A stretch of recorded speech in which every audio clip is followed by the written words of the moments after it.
In this episode, I'm talking with Dr. Frank Dooley, Chancellor Emeritus of Purdue Global. We're exploring what it really means to understand the students that we serve, whether they're traditional college freshmen or working adults returning to school. You'll hear why one-size-fits-all support just doesn't work, and how tailoring a student's education to fit their lives is making a difference. We'll talk about the difference between student populations at Purdue and Purdue Global, and what keeps students from asking for help, and why we need to go beyond institutional elitism to truly make higher education accessible. You'll learn how to better support adult learners balancing work, family, and coursework, and why flexible, student-centered approaches are the key to helping them stay the course. Dr. Frank Dooley, former Chancellor at Purdue Global, significantly expanded the institution's reach and revenue, focusing on delivering high-quality online education to 38,000 working adults. Prior to this, as Senior Vice Provost for Teaching and Learning at Purdue University, he spearheaded numerous academic initiatives, including Impact, an award-winning faculty development initiative. He has now returned to faculty as Professor of Agricultural Economics and is on sabbatical for 2025.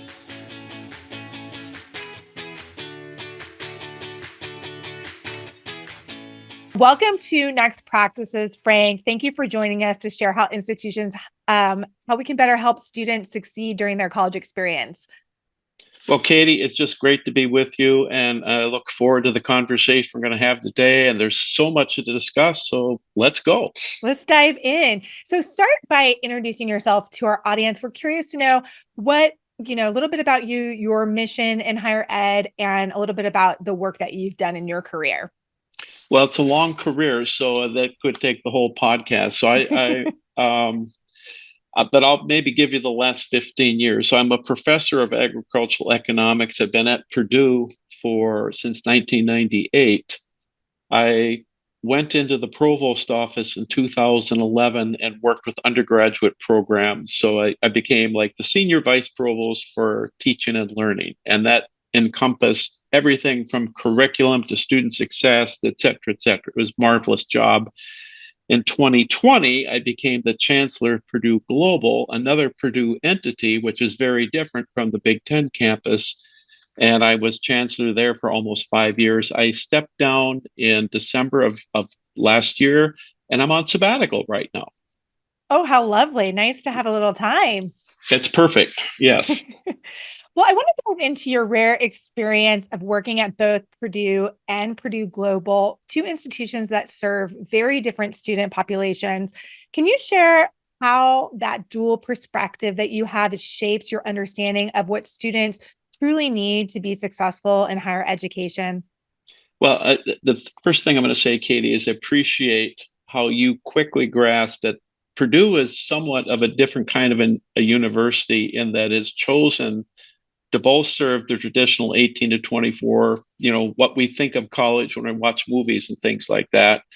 But also Purdue then took the extraordinary step of saying there is a whole bunch of working adults who need quality education. And at the end of the day, there's a couple of ways to think about it. I'm just going to come about maybe how the students learn. And I think there's a great deal of familiarity with, I'm going to call traditional college, Big Ten experiences. You go to class, you take labs, you get involved in student organizations. And in many ways, it's an extension of the learning model you had in K-12. You take 3 tests, you write papers, etc.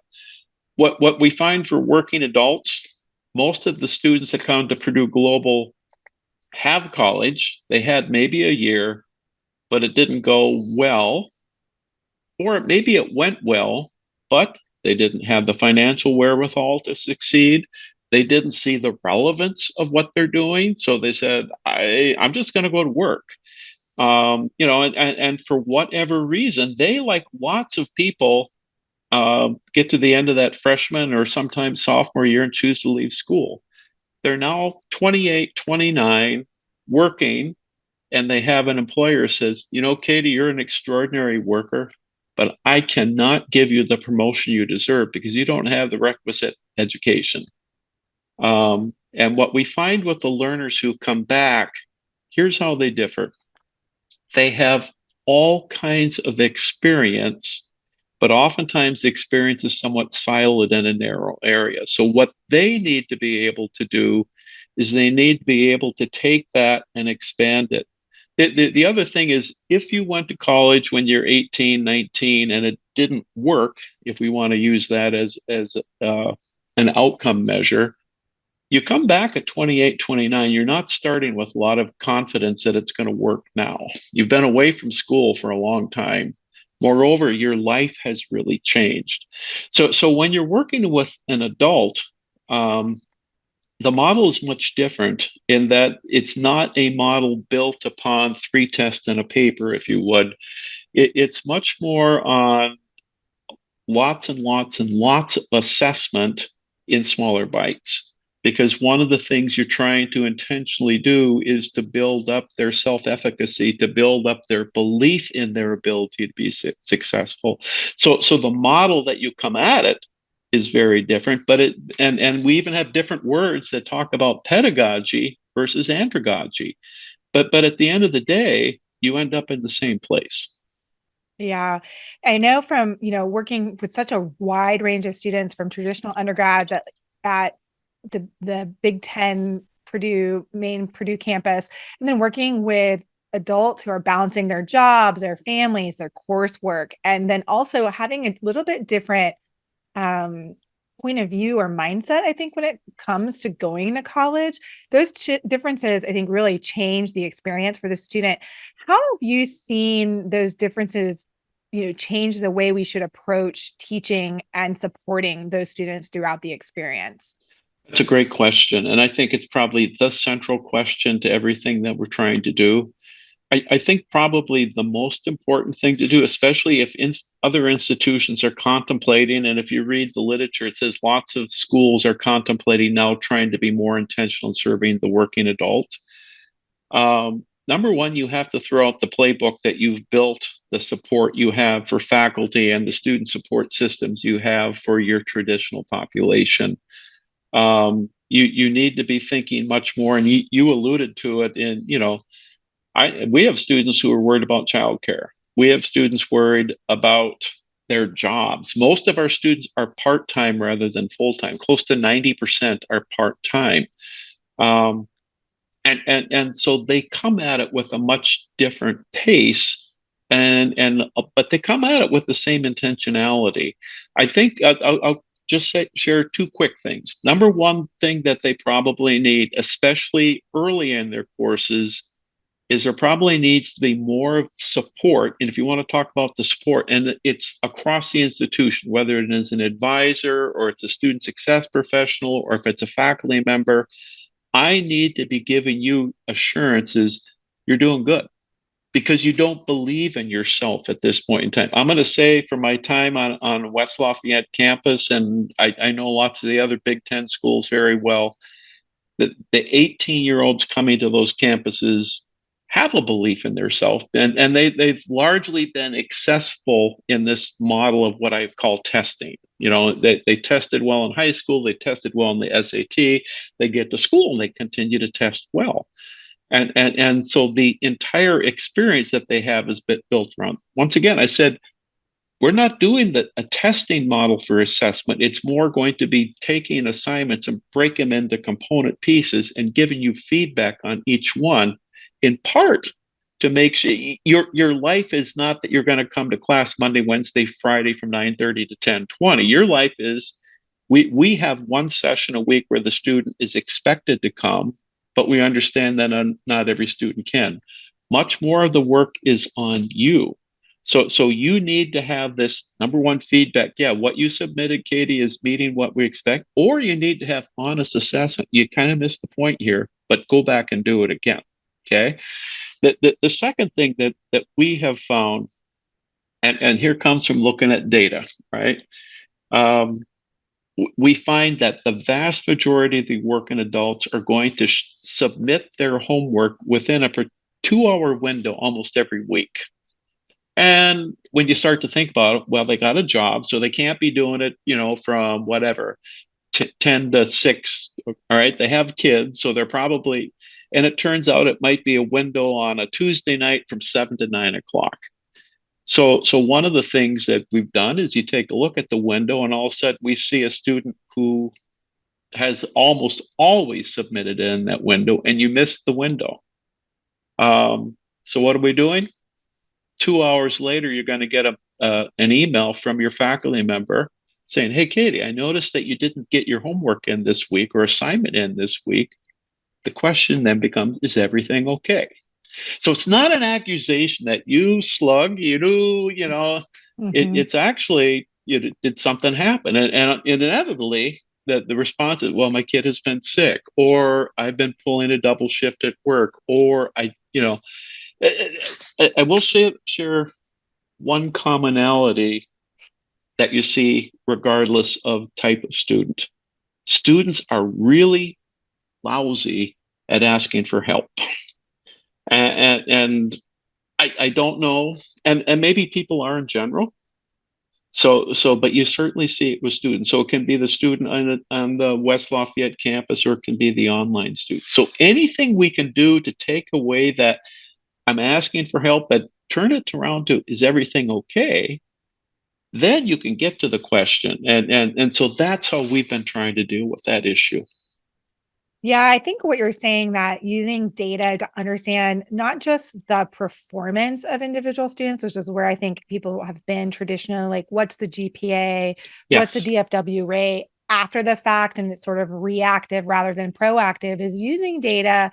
And anybody who listens to this podcast regularly knows that this is a big theme of what we're talking about, but using data to be proactive, because students, often the students who are most likely to raise their hand when they need support are the very students that are probably at the least risk, because they're go-getters, they know how to advocate for themselves, they know how to access the resources. And I know that when I was in higher ed, there was this whole school this like old school notion of like, well, they have to learn to ask for help, or that's part of it.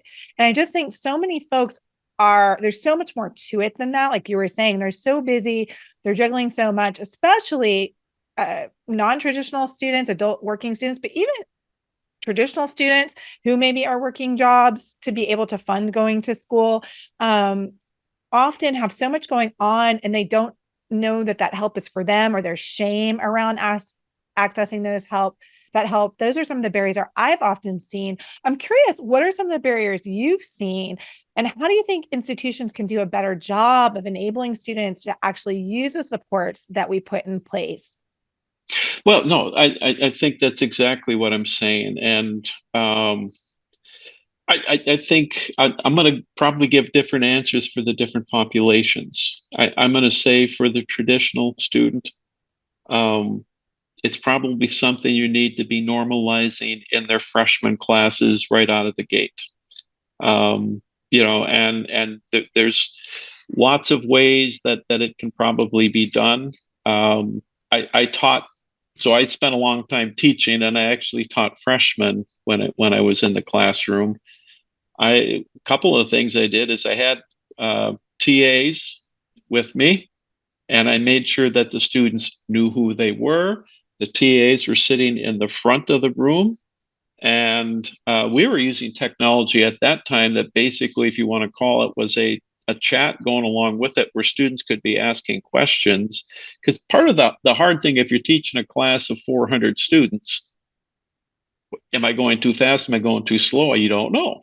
And with this model that we had, we were able to have the TA would say, hey, they don't know what MPC means. All right. But sometimes in the chat, another student would answer the student that MPC is marginal product contribution, and off they would go.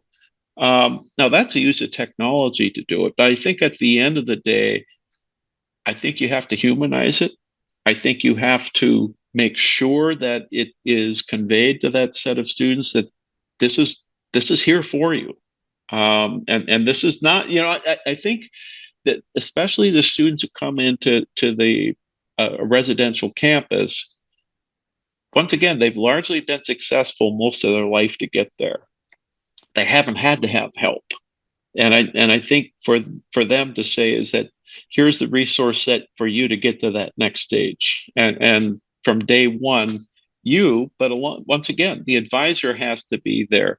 We use supplemental instruction was one of the programs we used for some of the courses, and basically what says we're going to work through problem sets, and we identified the I think 15 high DFW cases, right, or classes, and once you got the students telling other students that this really helps, that peer-to-peer communication can become important.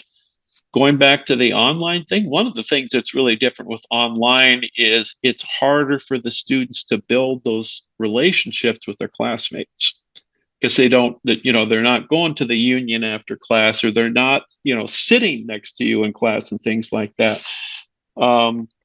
We have set up some things like we've tried peer-to-peer mentoring groups and things like that. I'm going to say it was a good idea in my mind. For us, it didn't work particularly well because I think that their lives are so full already. I do think it becomes really incumbent within the class structure to actually, like in the web pages that we have, if you need help, it's a prominent button on every page. So it's not something you have to go find. It's something that you're putting out there in front of them. And then as the instructor, it's important from time to time, as maybe especially in those early lectures. Yeah, and if any of this didn't read, or if you need a review, remember we have this available to help you. Yeah, I think what you were saying too, that like something so traditional and like a traditional experience as a support is having like a peer mentor, which works so beautifully at a lot of traditional programs and campuses. In fact, we have lots of evidence amongst our client customer base of using peers. The university, Utah Valley University, uses peers in all kinds of ways to provide support to students, and it's wildly effective. But understanding the particular student's needs, and that there's not one size fit all approaches, and you can't do this in broad strokes, that you really have to understand like who is our student, or who are the groups of students we have on our campus that might need support, and then what are the barriers to them accessing that support, and what kinds of supports are actually truly helpful, and what kinds of supports might actually be a burden or difficult to use. No, entirely. Because they have a limitation in their time, their capacity, their mental capacity, their resources. And so that's a really interesting, that like something so a best practice like peer mentoring may not be as effective in this kind of environment. And so figuring those kinds of things out, I think is super important to building supports and experiences that actually help that particular student cohort succeed. Yeah. And I'll just riff on that just a little bit. I mean, I think one of the areas where you see it is increasingly, there's a whole question of students who are on the autism spectrum, and it's a spectrum. So it's fairly wide. And if we go back 15, 20 years ago, some of those students probably weren't going to college. Or if they went, they probably didn't feel very welcome. They didn't feel supported at all. And I think we've made great strides in it. But once again, it's if you want to, another way, am I an introvert or an extrovert? And there's a certain population of students who just thrive and are looking for the group to be part of, because I think that there's a lot of desire among a lot of people, but there's other individuals that I don't know if I want to be part of a group. So it's even that recognition and understanding, and I think you have to have a certain allowance. But now, let's go back. There are truly the students who struggle in a group setting. So if you have a course that is just built around group projects, you better think very carefully on how you're going to be evaluating the contributions of that particular as part of a group, things like that. So it gets complicated really fast. Yeah, it can. And let's dive a little deeper into one of those groups for adult learners, especially. And we've started to touch on this earlier in the conversation, but I just want to dive just like a little bit deeper into it, especially those returning to school after some time away. You were talking about, maybe they tried this before, or maybe they couldn't try it because because it wasn't accessible to them when they came out of high school. And maybe they have a narrative that like college wasn't for them. I've experienced this, and now they've hit a place in their life where maybe an employer is encouraging them to go back, or they see that they need to go back to open doors, or they want to go back because they want to get that education finished out because they've grown and they're a different person. What are some, I know you started to touch on some of them, but like, what are some of the unique challenges that student faces that's different than the student who might be entering the West Lafayette campus of Purdue? And how can educators and institutions, better support their goal of getting to that finish line? I know we did a study a few years ago, and that, a huge amount of students, many of them have 75% of the credits or 90% of the credits. Yes. They're so close to the finish line often, where I think we think they try a semester and they drop out, but many students try many, many, many semesters, and it's kind of at the end, close to the finish line, that they're not able to continue. So just what is it that institutions can do to better ensure that those kinds of students get to their goals? I think that's a fascinating question, and I think it's a very relevant question. I think that the first thing that becomes important, and I'm not sure what your experience was as a student, but oftentimes many institutions, when you look at a curriculum, if you want, the curriculum is the collection of courses, which include your gen eds, which include, your prereqs to the higher level courses. But a curriculum is a set of courses. You complete this plan, we're going to give you a degree. Okay. One of the challenges for the working adult, let's say that I've been working in retail for a decade. Many of our very larger companies you're undergoing constant training. And some of the training programs that you would have taken, let's say I'm a store manager, an assistant store manager. You're going to learn about HR, right? You're going to learn about inventory reconciliation. You're going to learn about a whole bunch of the things that Purdue West Lafayette's trying to teach you. So what you have is, while you may not have the course completed, you may have already mastered the content. So one of the things that's really important, and I think defines an adult serving institution, is their ability to give credit for prior learning. And I can tell there's all kinds of horror stories, and there's a lot that's been published in the last year about how credit doesn't transfer from school to school. And there's been a couple of really large studies done. Well, giving credit for prior learning is even more difficult for a traditional school because you've never done it.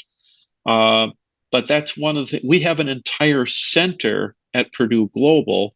And I think one of the things, in part, it's going to have to be the culture of the institution.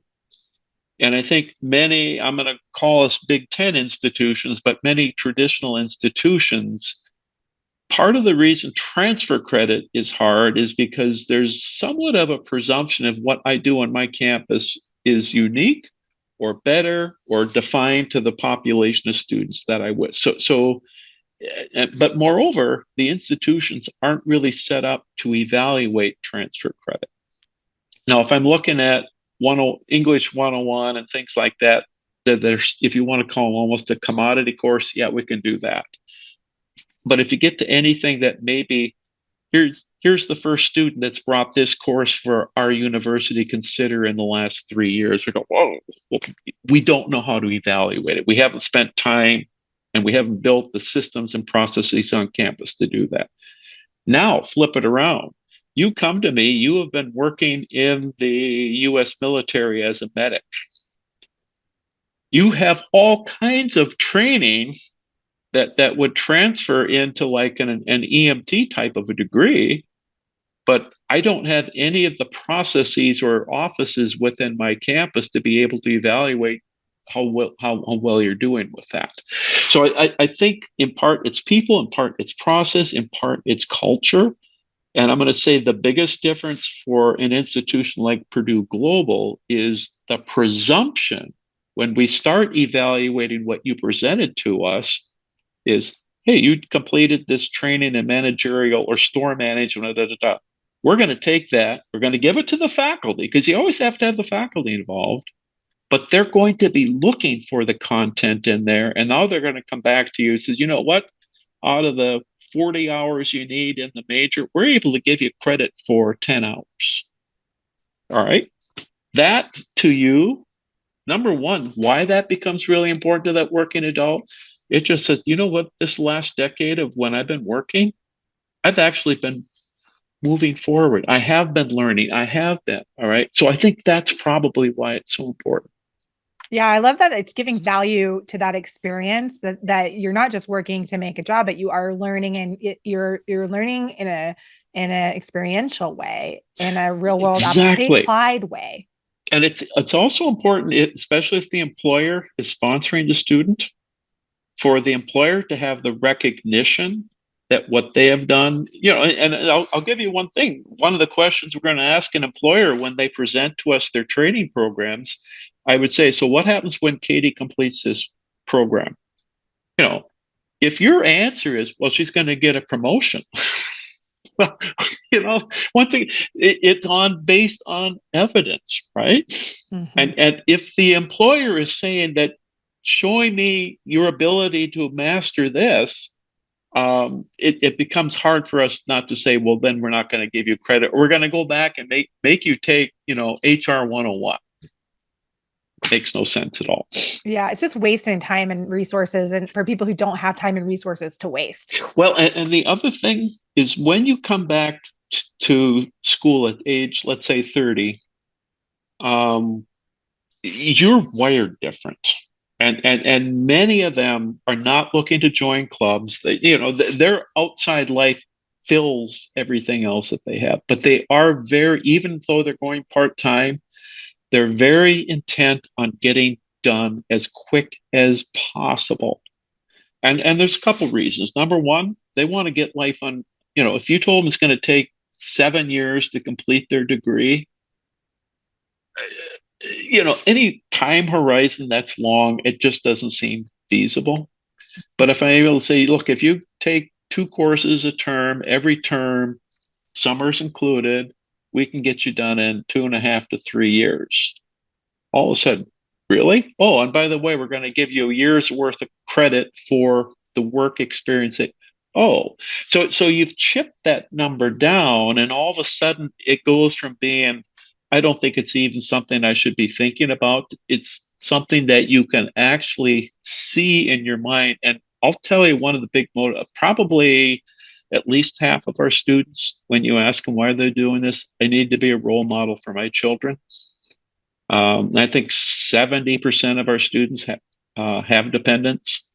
So they want, if they're not going to be done until their children are out of high school, what kind of role model? But if they can be if their kids can see them walk across the stage for graduation, that's a pretty big motivator. Yeah, a huge motivator. And that's really telling that, they see the value, and they want to get there as quickly as they can so that they can get on to the next thing in their lives. This is my last big question. Okay. I want to tie together 2 concepts though. I think part of this too is we're talking about folks going back to college and then folks going to college right out of high school. And I know in our current climate, there's a little bit of mistrust, or people don't buy the fact that they need to invest in the college education to have success in their professional career. And people are sort of questioning the value of a college experience. And in an earlier conversation, you and I were also talking about how there's a lot of elitism that surrounds higher ed. And that I'm wondering if part of it is how we conceptualize what higher ed traditionally was versus what higher ed is and is becoming. And how do we kind of break down or dismantle that sense that going to higher ed is sort of an elitist experience, and it's something that I probably don't need, and it costs a lot of money, and it's not what's it really going to get me. I can get out of high school and get a good job that pays. And, why is it so important that we value different kinds of educational experiences and institutional types so that we can build kind of a more inclusive and effective higher ed system. I'm glad you used the word system because it very much is a system. I think if there's any, and I fully understand this notion of elitism, and to a certain extent, elitism plays out, I'm going to say, in our media, especially, movies. When you show a movie, what do? You're showing a college campus that looks like West Lafayette, right? And just 97% of the freshmen are first time, they're 18 or 17 years old when they start. 95% are going full time, et cetera, et cetera. They look like the movies. You don't see movies of working adults trying to go to school, all right? Or if that movie is there, it certainly hasn't captured the common mindset. But that's understandable that we create this idea that a college there's ivied walls and et cetera, and droning on old professors and whatnot.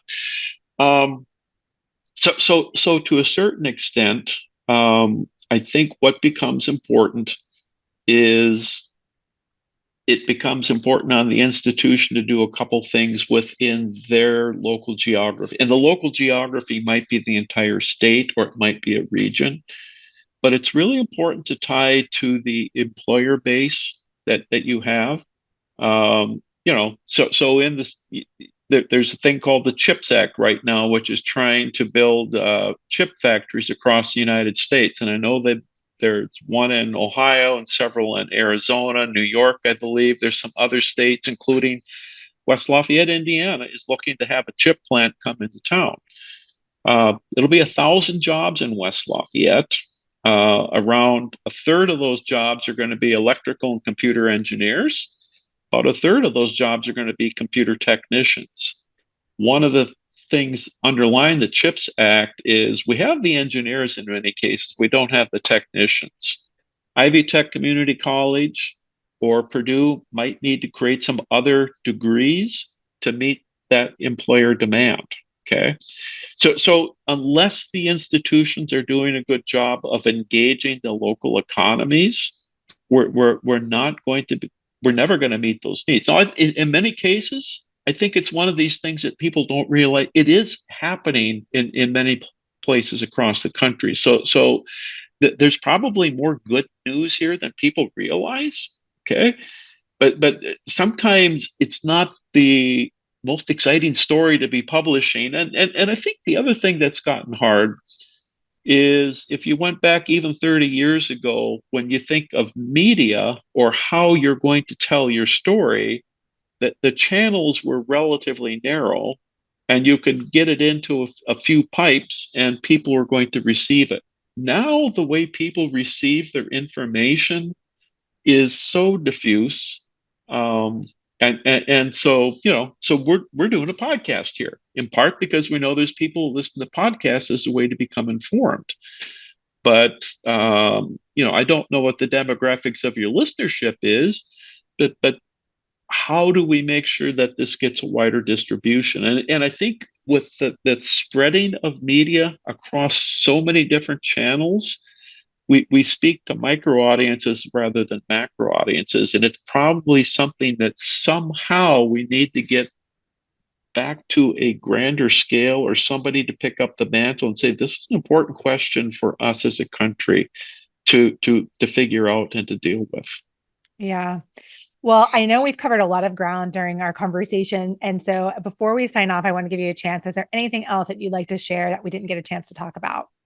Well, that's a very dangerous thing to say to me. I guess I would simply close with the notion that we're in a time where AI has surfaced and we have institutions and corporations trying to figure out what does this mean. Some people are promising that's going to be great productivity enhancement, Other people, but we're going to lose jobs. Okay, so there's this tension with this shift in technology. I think that's another thing that higher ed and our corporate partners and society in general needs to get our arms around what is AI and how are we going to be dealing with that. That could be a whole nother podcast in and of itself. I'm not an expert on that, but I am cognizant enough of the importance of it as an issue as we go forward. So, and I simply want to thank you for the conversation. This has been delightful. Well, thank you so much for coming on the show. This has been a great conversation. I really appreciate your time.